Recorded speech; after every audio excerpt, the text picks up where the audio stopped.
Nagsasalsan talaga ako nun. Sorry ate ha. If ang dami na feel mo. It's okay. After 1 week. Ay, nako. Kumising ka na anak. Okay ka na ba dyan? Okay lang po, mami. Charlotte, gising na anak. Good morning, tita. Good morning. Makakain ba kayo? Masama po yung pakiramdam ko, tita. Bakit tayo nangyari? Kasi medicine? Charlotte, ikaw okay ka lang ba? Ay, nako. Itong dalawang to nagkakasakit na, mami. May period po kasi ngayon si Diana at si Charlotte. Pero sila, I think, the same time. Wow, ha? Oo nga, mami. Tita, sakit ng puson ko. Gusto mo mainit na tubig? Okay lang ko, tita. Ito, Charlotte, para hindi maano yung ulo mo. Thank you.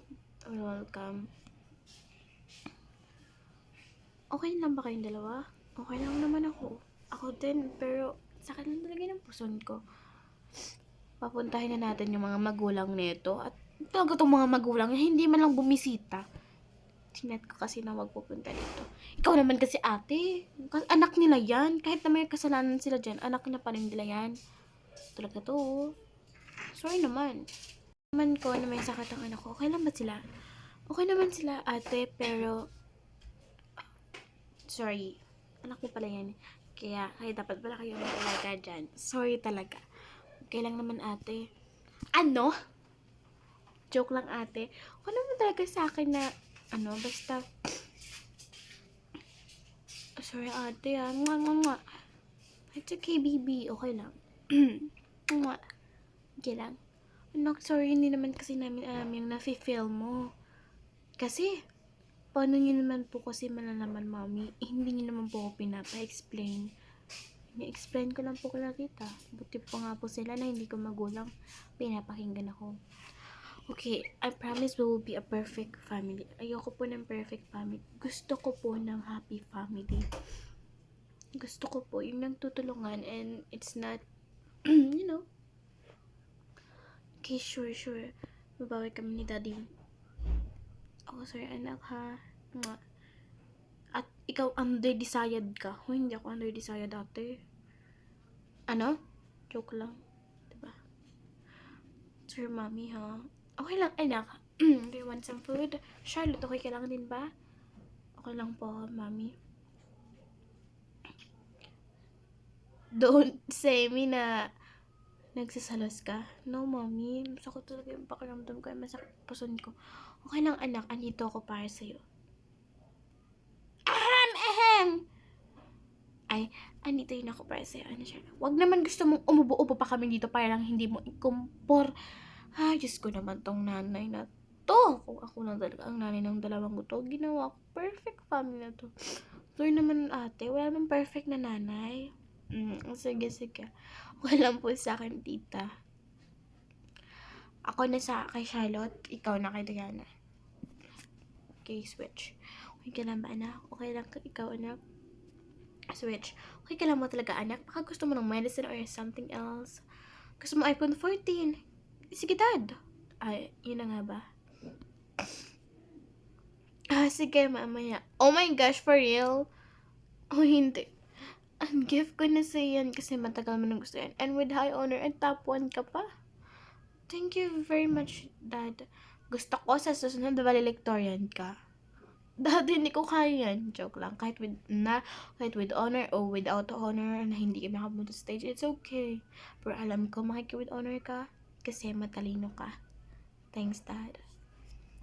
Ako naman po, dad, hindi naman po kasi ako kasing talino ni ate. Bakit kasi hindi ka magpaturo sa akin? Oo nga, anak. Ay, nahiya po kasi ako magpaturo kasi yung mga sagot ko kay ate. Ha? Baka magalit si ate. Kahit ganyan ka pa, okay lang naman sa akin yun. Talaga, So, it's meant, okay na ba kayo? Oo. Ito yung dalawa, okay na ba tayo? Oo naman. Ako din, okay tayo. Okay na tayo, Mari. Okay na rin tayo. Doon ka. Grabe naman to si ate. Joke lang. Hag na.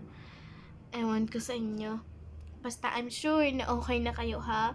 Baka naman tomorrow, yung anak mo pumupunta dito na umiiyak kasi bubugbugin ka talaga namin. Ate naman. Hindi na mangyayari yan. Talaga? Sige. That's okay. Talagang bunso namin, oh. Nakakalimutan mo ikaw ang bunso. Ba't nga bala ako nag-ate sa'yo? Ay, oo nga pala, ate. Sorry. Baliw ka talaga. Okay na. By the way, ate, saan yung mga asawa nyo? Ay, by the way, ate, asan asawa mo? Ayun. Sa trabaho eh. Bakit sa trabaho? Siyempre, nagtrabaho lang naman nakikipaglandian. Kasi kung nakikipaglandian yung lalaking yan, mabubugbog ko yan. Ewan ko. Ang asawa ko naman sa trabaho din. Ayun na pala mga asawa nyo. Mahal. Okay lang. Ang puti ng anak mo, ha? Yung lola kasi neto maputi. Siguro nakuha ng anak ko yung maputi niya. Mommy, maputi naman talaga ako kaunti. Yung anak din namin, syempre mana sa mami niya kasi maputi. Sa amin naman maputi kasi dalawa kayo maputi. Ewan ko sa inyo. Tsaka, ate, namana mo yung kay daddy ang pagiging maitim. Ganun talaga yun. It's a part of this. Alam mo naman yung daddy natin, Amerikano. True. Alam mo, nakuto kay mami kasi maputi naman talaga si mami kahit Pilipina. Kaya nga, okay lang sana kung ay, ewan ko na lang ba. Siya, anak, okay ka lang ba? Okay lang naman po, daddy, of course. Hi, daddy, I miss you. Miss you, anak. Pasensya na ko na wala ka ng 1 week. Okay lang, dad. So, guys, taan.